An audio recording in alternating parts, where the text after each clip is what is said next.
Bismillahirrahmanirrahim. Me emrin e Zotit, mëshiruesit, mëshirbërësit, mëshirëplotit. Të nderuar të pranishëm, të respektuar musafir, studiues dhe dashamirë të dijes. Nderuari dhe shumë i çmuari profesor Feti Mehdi, nderuari dhe shumë i respektuari veprimtari i çështjes kombëtare, Zotri Selatin Vosella, të nderuari dekani i Fakultetit Studimeve Islame, i nderuari kryetari i Kuvendit të Bashkisë Islame, nderuar kryetar të Këshillave të Bashkive Islame Fendiler, ju bashkëpunëtorë të mi, të gjithë që jeni këtu vëllezër e motra. Në këtë ditë të bekuar dhe të paharrueshme na bashkon një rast që bart peshën e historisë dhe shkëlqimin e dritës hyjnore. 40 vjetori i përkthimit të plot të kuptimit të ajeteve të Kur'anit famlar në gjuhën shqipe. Një ngjarje që shënon një nga kulmet të përpjekjeve intelektuale, gjuhësore dhe shpirtërore të kombit tonë. Në mesin e shumë aktiviteteve shkencore që organizohen në vendin tonë dhe me gjërë. Kjo aktivitet është veçanërisht i dalluar, jo vetëm për tematikën që trajton, po për thellësinë që përfaqëson dhe dritën që shpërndan.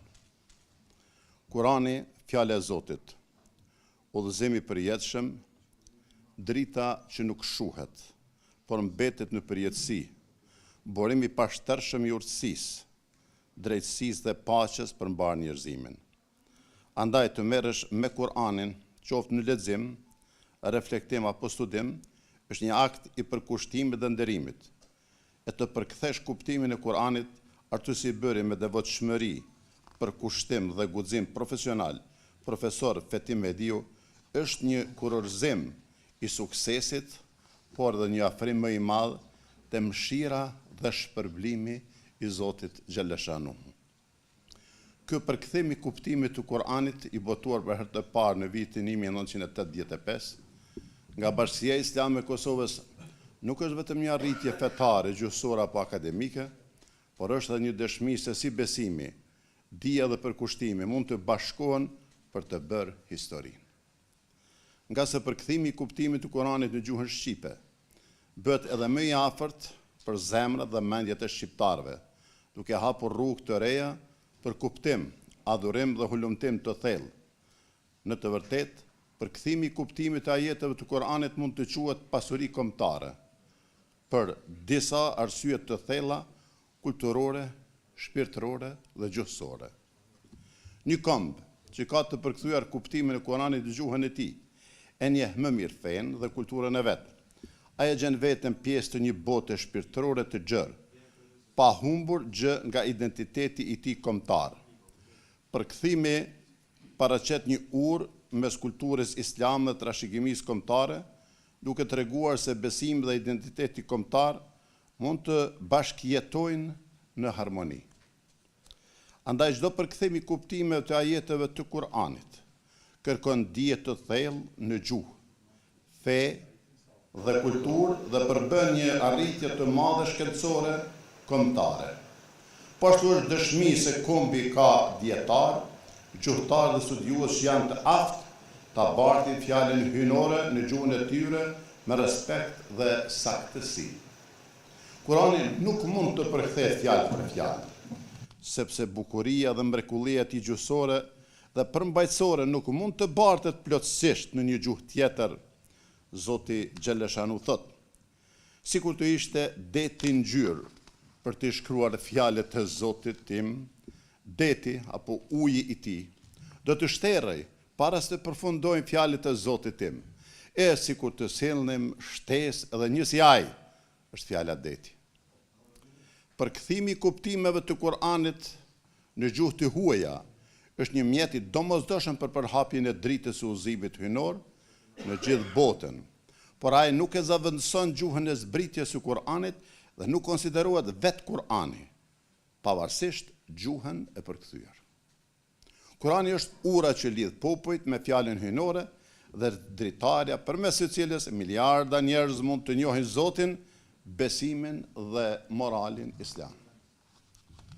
Të nderuar të pranishëm, sot 40 vjet pas nga përkthimi I parë I plot I kuptimit të ajeteve të Kur'anit, jemi këtu për të kujtuar, nderuar dhe reflektuar.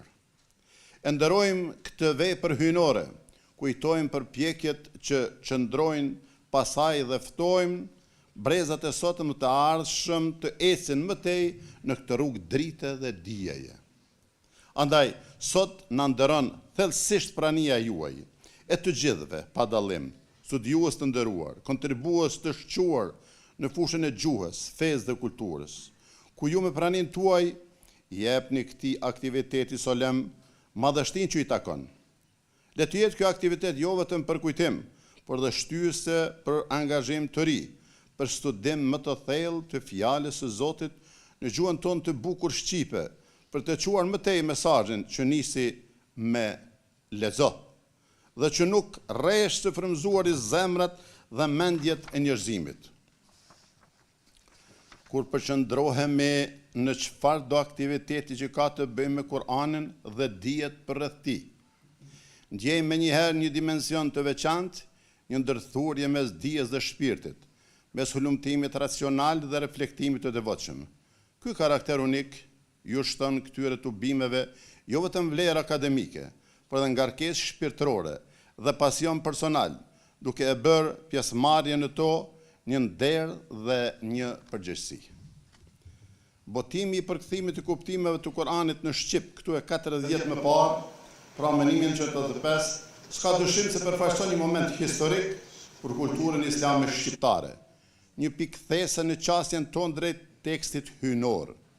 Përmes këtij përkthimi, fjala e Zotit e shpallur në gjuhën arabe filloi të kumboj qartë në gjuhën e zemrës dhe mendjes së shqiptarëve, duke u bërë më afërt, më e kuptueshme dhe më e perceptueshme për miliona besimtar shqiptar dhe studiues. Akademia sot është një ftesë për të reflektuar mbi rolin e përkthimit në transmetimin e mesazhit hyjnor, për të vlerësuar trashëgimin fetar e shkencore të profesor Feti Mehdiut dhe për të thelluar kërkimet tona mbi Kur'anin në kontekstin e gjuhës shqipe dhe me gjerë.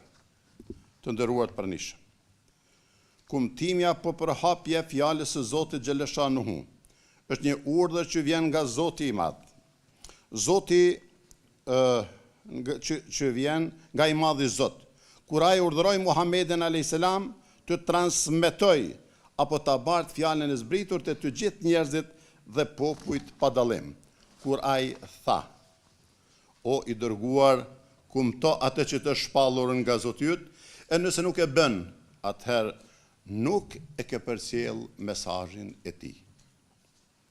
Meqense mesazhi I Islamit është universal dhe urtësia e përsosur e Zotit ishte që njerëzit të flasin gjuhë të shumta për të komunikuar dhe për të kuptuar njëri tjetrin. Përkthimi I kuptimit të Kur'anit në gjuhë të ndryshme ishte mjeti dhe mënyra më e rëndësishme për të përcjellë mesazhin e Islamit tek të gjithë njerëzit, pa dallim. Pra, Zoti I Madhërisëm e shpalli Kur'anin në gjuhën arabe për t'ia lehtësuar kuptimin Muhamedit a.s. dhe popullit të tij, nga sa ata ishin arab. Prandaj përkthimi I kuptimit të Kur'anit në gjuhë të ndryshme të botës nuk është vetëm I lejuar, por është I nevojshëm në mënyrë që fjala e Zotit të kuptohet e të zbatohet.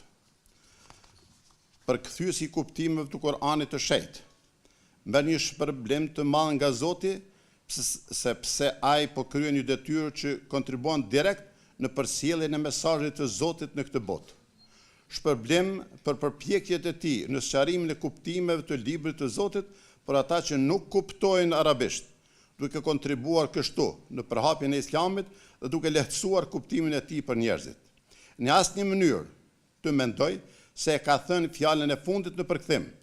Shpërblimi I përkthimit të kuptimeve të Kuranit qëndron në përhapjen e mesazhit të Islamit dhe përcjelljen e udhëzimeve të tij tek njerëzit në gjuhët e tyre. Kjo hap dyert për të kuptuar fen dhe për të medituar mbi ajetet e saj. Zoti I Madhërisëm thot: dhe ne ta kemi zbritur shpallur ty mesazhin, është fjala Kur'anin, që të sqarosh njerëzve atë që është shpallur, zbritur atyre, me shpresë se do të studiojnë, është fjala Kur'ani. Kjo ajet tregon qartë se Muhamedi alayhis salam ishte i ngarkuar nga Zoti xhaleshanuhu, jo vetëm ta transmetonte Kur'anin, por ta shpjegonte për njerëzit, që ata ta kuptonin drejt dhe ta zbatonin në jetën e tyre. Pas vdekjes së tij, kjo përgjegjësi bie mbi shokët e tij sahabët, dhe pastaj mbi brezat e mëvonshëm të dietarëve dhe thirrësve në fenë islame. Me përhapjen e islamit në vende të ndryshme dhe mes popujsh që nuk flasin arabisht, nevoja për shpjegimin e Kuranit bëhet edhe më e madhe. Por shpjegimi nuk mund të ndodhë pa kuptim, dhe kuptimi nuk ndodhë pa përkthim. Ku nuk e njeh gjuhën origjinale të zbritjes Kuranit, prandaj në mënyrë të tërthort apo alegorike, mund të thuhet se vetë urdhri i Zotit për ta sqaruar Kuranin e bën të domosdoshëm për kthimin e tij në gjuhë të ndryshme të botës, që mesazhi hyjnor të mos mbetet i mbyllur në një gjuhë të vetme, por të arrijë të gjithë njerëzit, ashtu siç është edhe vetë qëllimi i shpalljes universale. Përkthimi i kuptimit të ajeteve të Kuranit nuk është vetëm çështje lehtësimi apo ndihme për jo arabët, por mund të shihet edhe si pjesë e përmbushjes së urdhrit hyjnor për shpjegimin e shpalljes. Ndaj, përkthimi i kuptimeve të Kuranit dhe komentimi i tij është nevojë, është obligim, është përgjegjësi dhe në një kuptim më të thellë, urdhër i Zotit përmes detyrës së shpjegimit dhe transmetimit të fjalës së zbritur. Pra përfshirja dhe marrja me Kur'an është një nga format më të mira të adhurimit të Zotit xhaleshanuhu. Zoti i shpërbleft të gjithë ata që kanë kontribuar në mësimin, interpretimin, komentimin dhe përhapjen e Kur'anit tek ne dhe me gjërë. Mirënjohje dhe respekt për të gjithë ata që në çfarëdo mënyre kanë dhënë kontributin e tyre, që kuptimet e Kur'anit fisnik të jenë në pronën e gjuhës, kulturës e islamologjisë të ne, dhe kësaj në jetën shpirtërore të besimtarëve shqiptar. Respekt dhe mirënjohje të veçantë për akademikun ton të çmuar profesor Fethi Mehdiun, të cilën për fatin ton të mirë kemi edhe sot në mesin ton. Bashkia Islame e Kosovës punën, veprimtarinë dhe misionin e saj e ka të bazuar në Kur'an dhe Hadith, dhe gjithnjë do të jetë në shërbim të urdhërave që dalin nga porositë e Kur'anit dhe të Hadithit, si dhe në shërbim të gjithë atyre që kontribuojnë për Kur'anin dhe me Kur'anin. Ju faleminderit të gjithëve për dëgjimin. Zoti na shpërbleft të gjithëve për punën e përditshme që bëjmë. Në fund, sot pra neve na ka vdekur dhe një shok i jonë në Gjakov, një imam i vyer që edhe kemi studiuar bashkë në Kairo para 40 vjetësh, ndaj për shpirtin e tij e këndojmë nga një Fatiha.